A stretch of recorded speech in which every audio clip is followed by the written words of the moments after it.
LDC থেকে উত্তরণে ডব্লিউটিওর পূর্ণ সহায়তা চেয়েছেন প্রধান উপদেষ্টা ডক্টর মোহাম্মদ ইউনূস। যুক্তরাষ্ট্রে সংস্থাটির মহাপরিচালকের সাথে বৈঠকে তিনি আহ্বান জানান।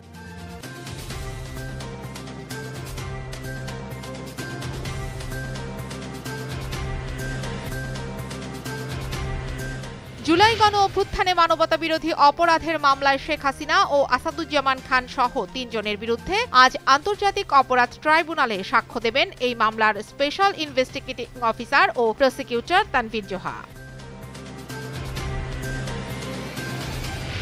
রাজবাড়ী সদর উপজেলার কল্যাণপুরে দাঁড়িয়ে থাকা মাল বোঝাই পিকআপ ভ্যানের পেছনে অপর একটি ট্রাকের ধাক্কায় পিকআপের চালক ও তার সহকারী নিহত হয়েছেন। সকালে আহলাদীপুর হাইওয়ে থানার ওসি মোহাম্মদ শামীম শেখ এ তথ্য নিশ্চিত করেন।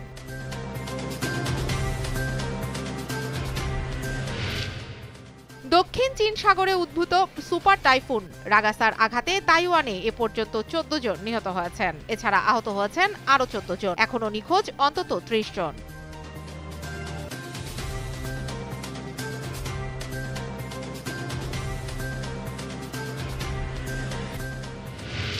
লা লিগায় লেভান্তেকে ৪-১ গোলে হারিয়েছে রিয়াল মাদ্রিদ। এই জয়ে ২-এ থাকা বার্সার চেয়ে ৫ পয়েন্টে এগিয়ে থেকে শীর্ষস্থান আরও পাকা করল লস ব্লাঙ্কোসরা।